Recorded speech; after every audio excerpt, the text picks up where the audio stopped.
Olá, você que nos acompanha em multiplataforma pela Rádio Câmara Bauru no 93,9 FM, nas emissoras públicas da Rede Legislativa da TV Câmara em Bauru, nos canais abertos e fechados. Você de alguma forma está acompanhando pelas redes sociais ou pelo noticiário tradicional as questões polêmicas envolvendo o ministro Alexandre de Moraes do Supremo Tribunal Federal e as vedações ao descumprimento de ordem judicial do sistema X de rede social, o antigo Twitter aqui no Brasil. Em relação a outros países também tem esse problema. O que a gente quer discutir com você é quais são as alternativas para a utilização de rede social, como é que você lida com essa questão da escravização, aspas nossas aqui, em relação a esses movimentos e também numa segunda parte do nosso bate-papo de hoje, discutir por que esse aparelhinho aqui, que é um grande editor de texto, áudio, vídeo, voz, é uma rede de comunicação por completo, edita-se tudo aqui nesse aparelho chamado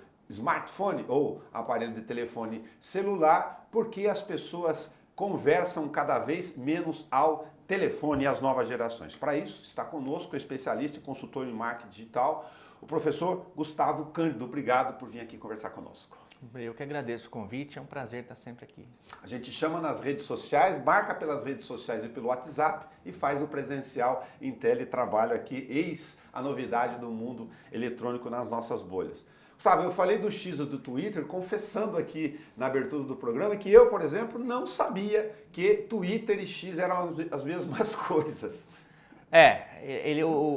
Quando o Elon Musk, o empresário, comprou o Twitter, né? Ele já vinha sediando o Twitter ali para ter uma grande plataforma que ele pudesse administrar ali o discurso, vamos dizer dessa forma. E ele comprou o Twitter, né, por um valor muito acima do mercado, me parece que 40 bilhões de dólares. Ele ameaçou comprar, depois ele disse que não ia. Só 40 bilhões 40 bilhões, ele perdeu, já vale 75% menos hoje, ele já perdeu dinheiro. E ele trocou o nome, para não ser Twitter, ele trocou por X. A gente sabe que ele tem outras empresas que tem o X no nome, né, como a SpaceX, tem outras empresas ali, então ele acho que gosta da letra e colocou esse nome. Mas a gente aqui no Brasil, principalmente aqui no Brasil, a gente sempre disse o X ex-Twitter, porque muita gente não associava uma coisa com a outra. A própria marca do X ali, ela nunca pegou tanto quanto o passarinhozinho ali do Twitter, então aconteceu isso, mas ele que trocou o nome. Agora, antes de entrar no papo, então, rapidamente para a gente aproveitar, você que é de marketing aí, o que você acha sobre essa questão da estratégia no mundo das redes sociais, que aí é pulverizado? Se você traduzisse isso para marketing, estratégias tradicionais de 10, 15 anos, trocar nomes de marcas e coisas e objetos e produtos era algo mais complicado, no mínimo. Era complicadíssimo e não era recomendado, mas hoje a gente tem visto um movimento até contrário a esse para algumas marcas, mas eu quero dizer que são as marcas mais fortes, né? Aquelas muito consolidadas no mercado. Elas têm até feito esse movimento de aproximação do público, permitindo, e eu vou citar exemplos bons, que o público até troque o nome da empresa para se associar. O caso mais clássico é o do McDonald's, que aqui no Brasil ele brinca com a escrita Mac, com a grafia Mac, né? Porque o brasileiro... ali. Escrito com E também, né? E, Q, I, Q, U, porque o brasileiro fala Mac, né? O brasileiro fala Mac, então você pode chamar o McDonald's de Mac. Antigamente isso era impensável, você pensar em trocar uma marca e você fala, eu vou perder referência. A Pepsi já fez isso na Argentina, outras marcas fazem isso, porque aproxima, é uma forma de aproximação, mas é importante que a marca esteja muito consolidada, né? No caso do Twitter, por exemplo, eu acho que o X, embora, óbvio, tenha funcionado aí no mundo, você diz o X, as pessoas sempre ainda fica essa necessidade de você dizer o X é o ex-Twitter. Tá, agora entrando na questão, a despeito da questão, lógico, da necessidade dessas grandes plataformas terem que, nos países onde eles estão, respeitar, lógico, as regras de legislação, de informação, temos dois pontos aqui, pelo menos, importantes para dizer. O controle de grandes plataformas como essa, do X e outras, ela é feito fora do país. Como você vê primeiro essa questão de obediência e desobediência de mercados específicos num mundo tão globalizado eletrônico pela própria natureza? Então é importante você falar sobre isso porque Primeiro, até para a gente tentar ter uma visão mais ampla dessa história, né? Para algumas pessoas pode parecer até que é uma briga, e acho que a imprensa erra ao fazer isso, uma briga de Alexandre de Moraes contra Elon Musk. Não é. Primeiro, já vamos deixar claro que quando o STF ratifica as decisões do Alexandre de Moraes, é um posicionamento do STF, que é a principal corte do país. Então, é da justiça brasileira. E nós já vimos também falas do governo brasileiro apoiando essa decisão como deveria ser, como tem que ser. Mas o que acontece aqui no Brasil é só um reflexo de um movimento que acontece no mundo todo. No mundo todo. Vamos lembrar que a semana passada, o presidente do Telegram, que é o Pavel Durov, que é um russo, mas tem passaporte francês também, foi preso na França. Imagina se o dono de uma rede social é preso no Brasil, o escândalo que ia ser.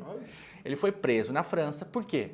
Porque o governo francês diz que o Telegram não está banindo da plataforma discursos de ódio, de pedofilia, de pornografia, ou seja, vários crimes que acontecem dentro da plataforma, que a plataforma teria responsabilidade, porque existe uma lei na União Europeia que garante isso, uma lei de conduta que várias plataformas assinadas e que o Telegram não respeita. Ou seja, a França prendeu o cara.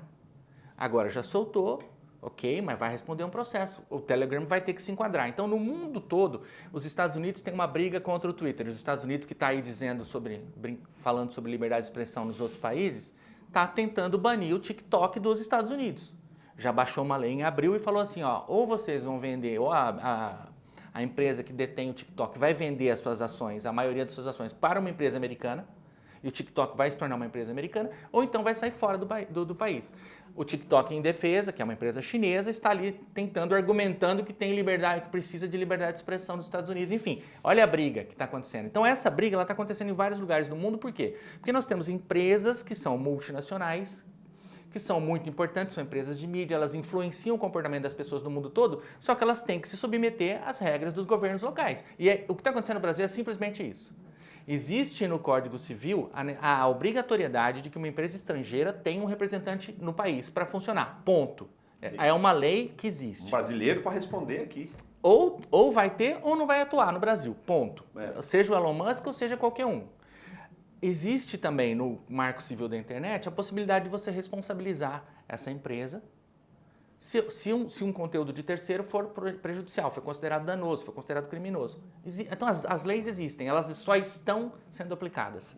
Até para a pessoa não dizer não é comigo, óbvio. E vou dizer uma coisa, o que parece esse escândalo, o que parece não gostaria de dizer isso, mas o que parece que alguns chamam de abuso de poder, aqui no Brasil pode se tornar um marco. O Brasil pode ser vanguarda daqui a pouco se a União Europeia, que investiga o X desde dezembro por descumprimento das mesmas leis, se de repente aqui no Brasil, baseado nisso aqui, outros países começarem a tomar decisões parecidas. O que não é difícil de acontecer. Tipo, na União Europeia já faz um ano que eles estão pegando no pé do X porque o X simplesmente não cumpre as leis. Agora, uma vez estabelecidas essas questões de organização e desorganização, politização à parte, exageros do próprio meio social e de parte da mídia, né, para lidar com essas questões de respeito de qualquer tipo de natureza, de presença de empresas, de comunicação, de qualquer outro segmento, dentro, lógico, do marco regulatório de cada país ou ambiente, imagina na Comunidade Europeia, então, né, que envolve um monte de gente. Você citou a França aí com as características. A Alemanha, embora seja da Comunidade Europeia, só para citar, não tem nada a ver culturalmente com a questão francesa, em específico, só para dar um exemplo. Mas as pessoas acabam, outro programa nosso aqui, né, que a gente falou, sendo reféns desse sistema de plataforma, ou pelo armazenamento de dados, ou pela indisponibilidade de outras ferramentas. O que você pensa a respeito? É por isso que a gente não pode, se a gente for pensar o usuário, ele acaba tendo opções, né? O usuário ele tem opções e a gente sabe que, talvez a gente vai falar um pouco melhor sobre isso depois, dependendo das gerações, da faixa etária, as pessoas escolhem redes diferentes, plataformas diferentes para atuar. Para um negócio, vamos pensar um pouquinho para o marketing, aqui, puxar um pouquinho para o marketing. Para um negócio, para uma empresa, você precisa estar nas redes sociais, você precisa estar em algumas delas, não precisa estar em todas, mas você não pode ser refém delas. Você não pode ser refém. Você não pode depositar todos, usando um velho ditado, depositar todos os ovos numa cesta só. Por quê? Porque essas redes, como a gente já citou, elas são administradas por empresas que estão fora do Brasil e cujos interesses também não estão sob controle. Então, de repente, o cara muda ali uma regra e diz, olha, agora a partir de agora não pode mais fazer tal coisa. A partir de agora, os seus vídeos que são de X minutos são de não sei quantos segundos. A partir de agora, você tem só que se submeter, você não pode contestar. Você vai contestar para quem? Como usuário, né? Até porque muitos usuários... A sua ferramenta? Não, e outra, e teoricamente é gratuito. Tudo é gratuito. Tudo é gratuito. Então, basicamente, eu estou te dando a plataforma gratuita, estou mudando a regra, você obedeça. Então, é interessante para uma empresa nunca criar uma estratégia digital que dependa apenas de redes sociais ou apenas de uma, principalmente de uma. Porque a regra pode mudar rapidamente e você pode ficar refém disso. Por exemplo, obviamente o Twitter não era uma rede onde havia um conteúdo ali que, né, pudesse ser muito valioso para quem tivesse... Era basicamente, como a questão era basicamente de texto, né? Era muita informação, troca de informação, tendências, isso é muito importante. Mas não é uma rede. Imagina você perder um Instagram, por exemplo, no qual você posta muito conteúdo de foto, muito conteúdo de vídeo, e você perde isso do dia para a noite, caso aconteça alguma coisa. Entendeu? Então é um risco enorme. Um YouTube, imagina você perder um YouTube. Você criar todo um repertório ali de vídeos e tudo mais, todo um histórico de vídeos e de repente você perde o YouTube porque alguém nos Estados Unidos mudou a regra e alguma coisa. Agora, levando para Fernando Veríssimo, a comédia da vida privada e o uso nosso no dia a dia, os nossos vícios, ansiedades e erros e defeitos. Boa parte das pessoas, obviamente, usam como pessoa física, tem lá como entretenimento, uma forma de comunicação próxima, né? Mas quem tem empresa, né, ou de comunicação mesmo, a ideia é de ter um site e as empresas que vendem produtos tem que organizar de um outro jeito aí para não ficar refém, então. Tem, é por isso que ter um site é importante, dependendo do tamanho do teu negócio, do tipo do negócio. Se você vende, ter um e-commerce ali também, criar um site onde você possa vender o seu produto. Estar no marketplace, que tudo bem é utilizar a plataforma de outros, mas ter opções, você ter canais, criar canais diferentes. Você pode até usar as redes sociais para chamar a atenção para esse site, para o teu site, ou algumas permitem a venda direta. Mas na maioria das vezes elas são um canal para levar para o teu site. Ter um site próprio, por exemplo, é a melhor situação do mundo. Por quê? Porque você controla aquele conteúdo. Ninguém vai tirar aquele teu conteúdo do ar. O domínio é teu, você paga bonitinho e usa. Você pagou ali, usou, tem o seu domínio, acabou. E agora as pessoas, milhares, milhões, né? Que estão no dia a dia e estão preocupados. Tem migração, vou ter que se adaptar a outra. Lógico, não vai ficar sem, não se preocupe, eu não consigo imaginar esse cenário. Ficar sem o X? Não, sem o X, não, sem a alternativa de uma plataforma desse gênero, né? Alguém vai ocupar o espaço. Não, sim, não, tem várias. E, por exemplo, o próprio X, o que aconteceu com o X? Quer dizer, mesmo depois que o Twitter virou X, vamos tratar de fatos. Tá. Não vou emitir opinião. O que aconteceu com o Twitter depois que virou o X é que ele perdeu um pouco a credibilidade porque as regras foram alteradas. E eu não estou falando sobre essa coisa de permissividade, de você deixar postar e tal. Isso aí já existia e foi muito pouco punido, então as barbaridades continuavam acontecendo ali. Mas, por exemplo, a questão do selinho de verificação, sabe o selinho de verificação que comprova que uma conta é daquela pessoa? Isso aí começou a ser vendido.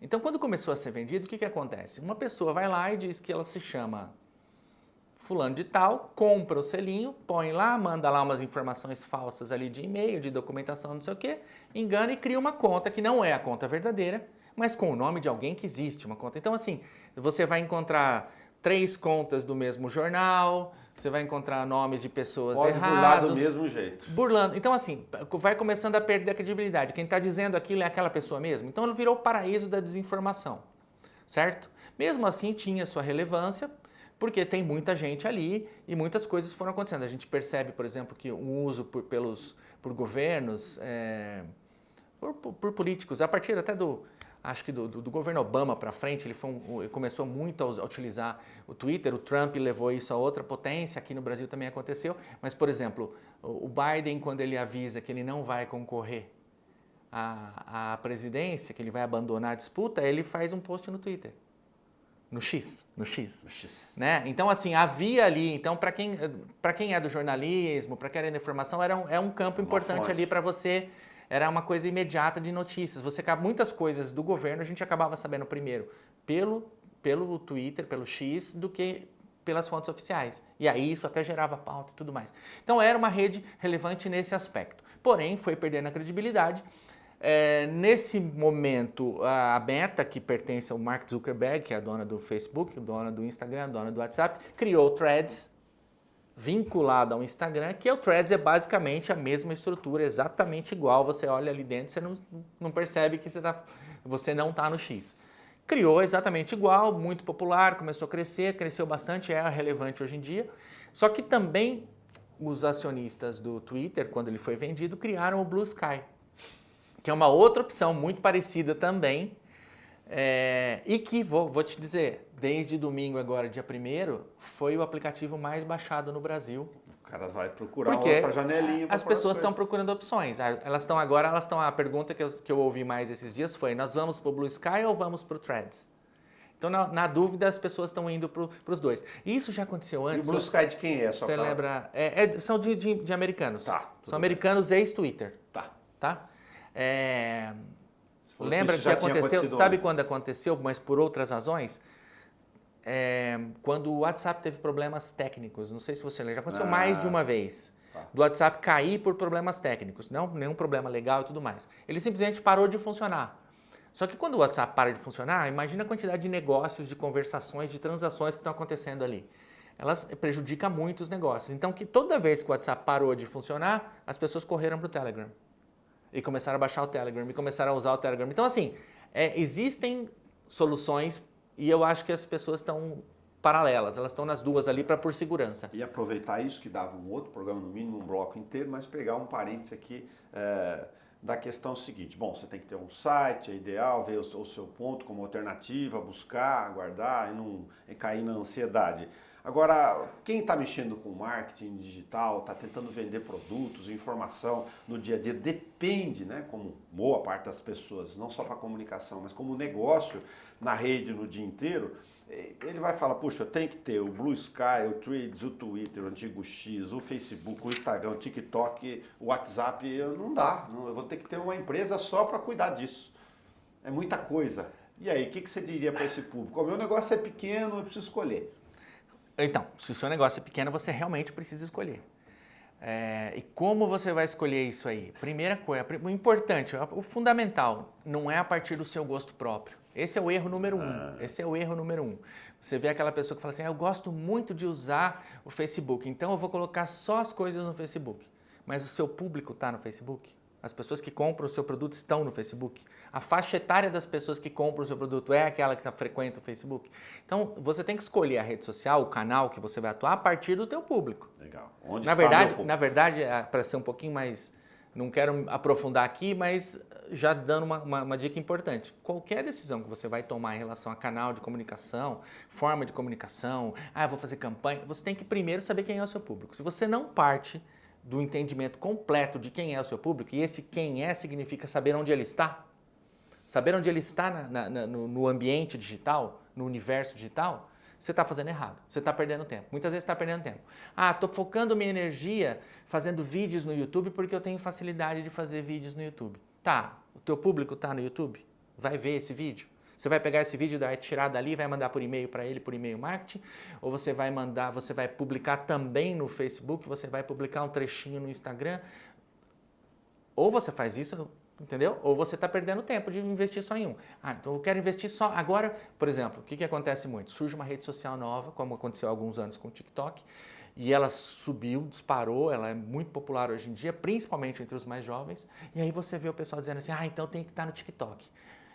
Não, você não tem que estar necessariamente no TikTok. Se você vende produtos que não é para o público que está no TikTok, você não precisa estar lá.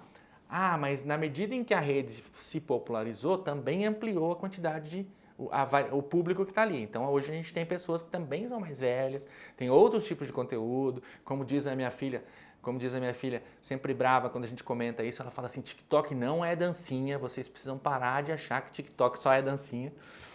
E ela diz isso com razão, e eu vou te falar porque tem uma pesquisa recente que mostra que os jovens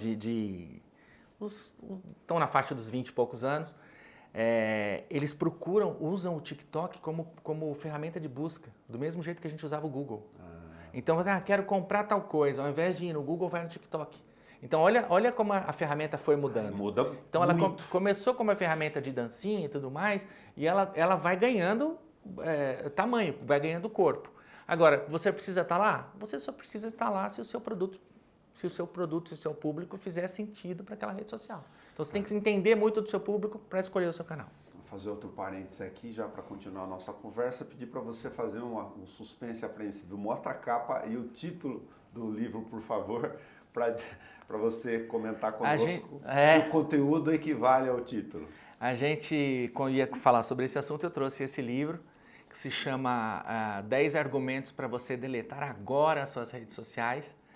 Esse livro ele é citado naquele documentário da Netflix, que é o Redes... Meu Deus, esqueci o nome do documentário. Também esqueci o nome do documentário, muito bom. Mas está nos programas... Aquele documentário sobre nossa, esqueci o nome do documentário. Sobre redes sociais, que há alguns anos fez um sucesso muito grande na Netflix. Ele cita esse livro, ele está lá, o autor está lá. E aqui ele coloca 10 razões para você ter cuidado estando nas redes sociais. Então, assim, no fim ele vai dizer assim, ele não vai querer que você saia das redes sociais, mas ele diga, use com responsabilidade, entenda que muitas coisas estão acontecendo ali e há uma tendência muito grande, é importante ele falar isso, há uma tendência muito grande da gente, quando está usando esse canal, essas redes, a gente se perder ali dentro e não perceber o comportamento que a gente está tendo. Então você começa a dar uma resposta atravessada para um negócio que você viu, você começa a comprar demais.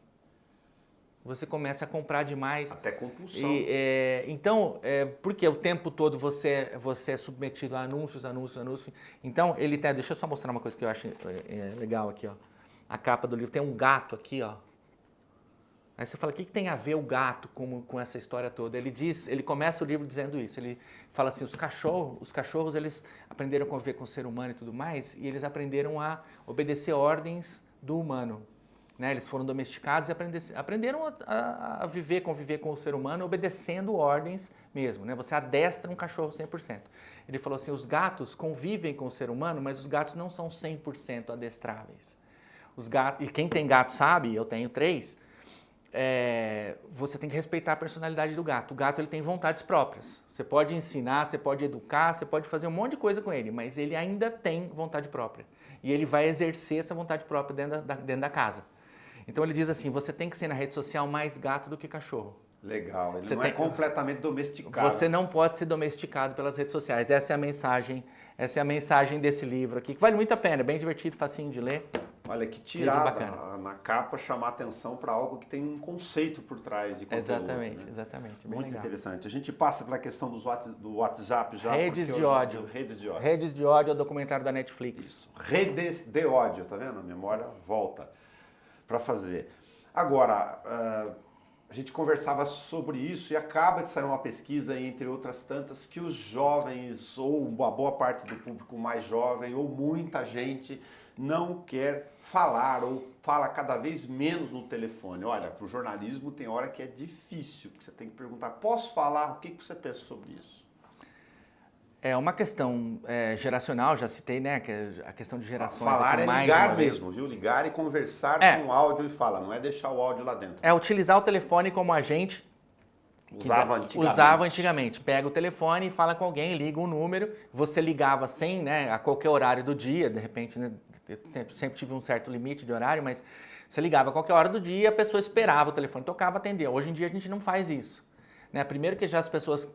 São poucas as que têm telefone fixo em casa, geralmente elas têm porque o telefone fixo está vinculado ao plano que é vendido pela operadora, né? Te obriga a ter um telefone fixo quase, mas você quase não atende, e você não quer atender e você quase não atende o telefone aqui. Principalmente os mais jovens, do que a gente chama de geração Z, né?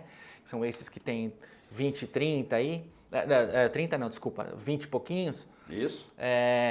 Esses não querem atender telefone, eles não querem a conversa por telefone. E o que é isso? É uma mudança na forma de comportamento de relacionamento com o meio de comunicação. Né? Eles não são avessos à mensagem de áudio quando usada no WhatsApp, mas eles preferem a mensagem de texto, do WhatsApp e preferem mandar uma mensagem de áudio. Qual que é a pegadinha aí nessa história? A pegadinha é não ter a comunicação síncrona, né? Que é aquela comunicação síncrona é quando eu falo, você responde, né? Ao mesmo tempo. Então, eles preferem a comunicação assíncrona. Eu falo, tem um tempo para o outro pegar, ler, entender, analisar, ele responde. Eu recebo a resposta, eu analiso, eu leio, eu penso, eu respondo. Então, assim, ele não quer, e eu já ouvi de jovens nessa faixa etária dizerem assim, é uma pressão muito grande atender o telefone e a pessoa perguntar, eu tenho que responder na hora, sem pensar, sem conversar com ninguém. Sabe? É como se a conversa ao vivo fosse te pressionar. Então, eu acho que é uma característica da geração e toda vez que a gente fala sobre isso é preciso lembrar, ela não vai voltar. Não vai voltar a ser como era antes. A gente não vai fazer os jovens... Podem ter outras adaptações, mas... Podem ter outras adaptações, mas a gente não vai fazer esse jovem a usar o telefone. Aí vou fazer uma pitadinha aqui de estratégia de marketing de comunicação, especificamente para a área de assessoria de imprensa nas relações do jornalismo. Eu sou da geração analógica, estou aqui no digital. É óbvio que há 20 anos, né, quando eu já fazia jornalismo, o Gustavo usava ali, você pegava o telefone, ligava para o cara e pegava ele de bate pronto. Se pegasse com a calça curta, melhor ainda. E era a fórmula única de se relacionar do dia a dia, ou você ia atrás do cara no lugar. Ponto.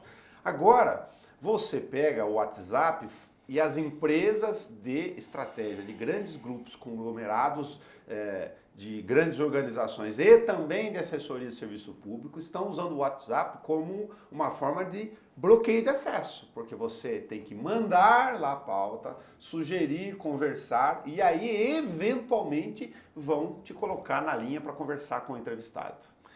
Ele criou uma barreira, né? Ele criou essa barreira porque justamente ele deixa vai na questão do assíncrono de novo, né? Você entra em contato comigo pelo WhatsApp, eu até leio, vejo o que analiso, mas vou responder a hora que eu tiver a resposta. Então, estou controlando o fluxo da informação, né? Aquilo que o telefone quebrava, né? Porque a hora que você pega, você atendeu o telefone, a única maneira de você quebrar isso era mentir, falar que não sei o que, disfarçar a voz. Hoje em dia não, você manda pelo WhatsApp já dá aquela quebrada, que era um pouco também o que se fazia por e-mail, né? Me manda o e-mail, me manda o e-mail com a pauta, me manda o e-mail. Quebrou um pouquinho já também. Né? E aí eu lia e tudo mais. Então ele mantém criou-se uma barreira onde você está se protegendo por trás dele, né? Agora essa questão baseada mais no WhatsApp de por que os jovens não falam muito ao telefone. Já no ambiente do dia a dia, a gente tem uma série, né? Cada um tem aí para você refletir do outro lado que nos ouve e nos assiste também pela TV, de que as pessoas mandam no WhatsApp perguntando, posso falar? Só que é o seguinte, agora nesse momento pode estar acontecendo aqui, óbvio que eu estou gravando. O que acontece? Quem está fazendo isso não vai ter minha resposta. Só que vira um ruído, dependendo da circunstância. Pode ser que sim. Eu acho que virou um ruído, nem dependendo da circunstância, ele virou um ruído. Porque eu também não sou adepto da ligação. Eu não sou adepto, eu já me desapeguei da ligação. Sim. Eu acho... E é uma questão de etiqueta aí também, para colocar junto, né? Quando o telefone foi inventado, eu me lembro, infelizmente eu não lembro o nome desse político, mas existe essa história. Tem um político inglês que ele diz assim, é um absurdo essa invenção do telefone. Quem é que vai querer um aparelho dentro de casa para que um desconhecido ligue para falar com você? Vai invadir aqui a totalmente invasivo, totalmente invasivo, principalmente se a gente pensar em Inglaterra, século XIX, final do século XIX, aquela formalidade, né?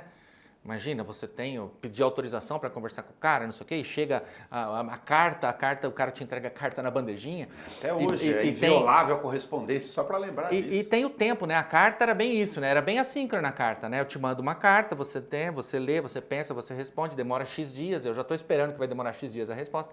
E aí, de repente, surge o telefone como uma coisa imediata. Dentro da minha casa, chega um estranho e fala comigo. Então... Ok, a gente aceitou, é maravilhosa a invenção do telefone, porque gerou um monte de outras coisas. Mas ela é bastante invasiva, se você parar para pensar, né? Se você parar para pensar.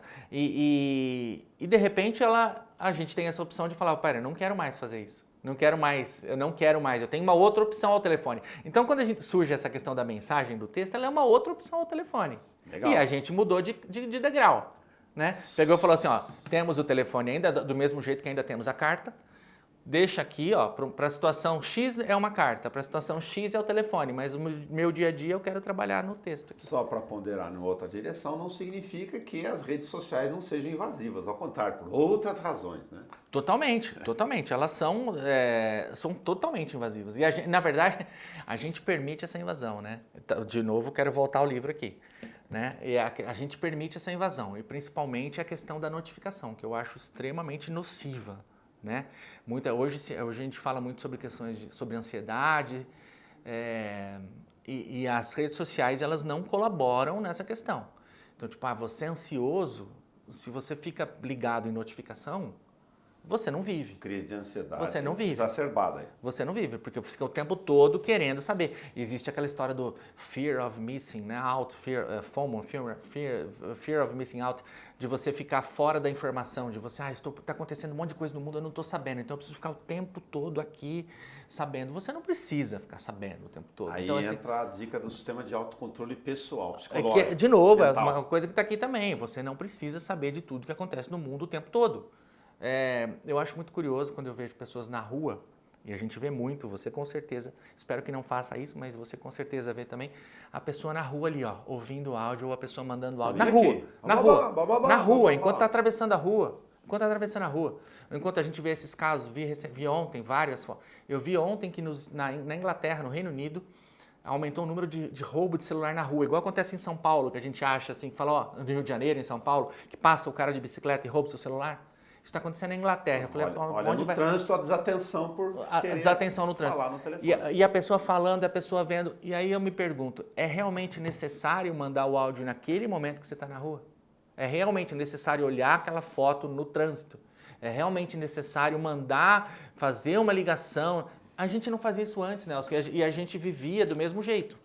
Agora, se eu te mandar uma ligação agora, ou se eu te mandar daqui 5 minutos, se não for um caso de vida ou morte, mesma coisa. Fazer um pequeno bife aqui que me veio, comunicação genial, enquanto você está conversando, pensando junto com as questões, né?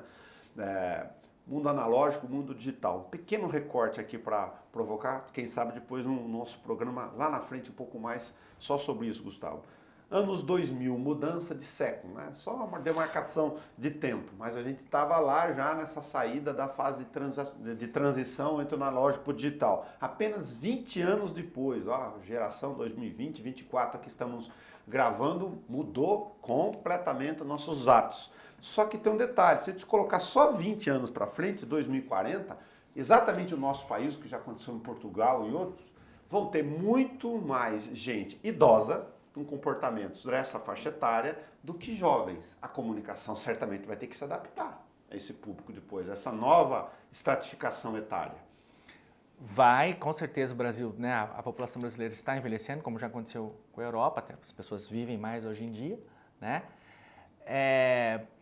Mas também, vamos pensar uma coisa, são idosos, por exemplo, que vão levar para essa geração esse comportamento adaptado? Eles vão levar alguma coisa da tecnologia que eles já estão vivendo hoje. Então nós já temos também os idosos já estão nas redes sociais, eles já depois da pandemia ampliou-se o número de idosos que fazem compras na internet, perderam aquele medo de colocar o cartão de crédito ali, faz compra. Eu não sei se isso é bom ou se é ruim, mas sim, aconteceu, né? Que compram. Então eles já vão levar alguma coisinha. Com certeza isso vai se adaptar. E eu acho que nesse aspecto a gente não pode pensar daqui a 20 anos, é muito difícil prever o que vai acontecer, porque a velocidade do desenvolvimento, né, exponencial, como a gente fala,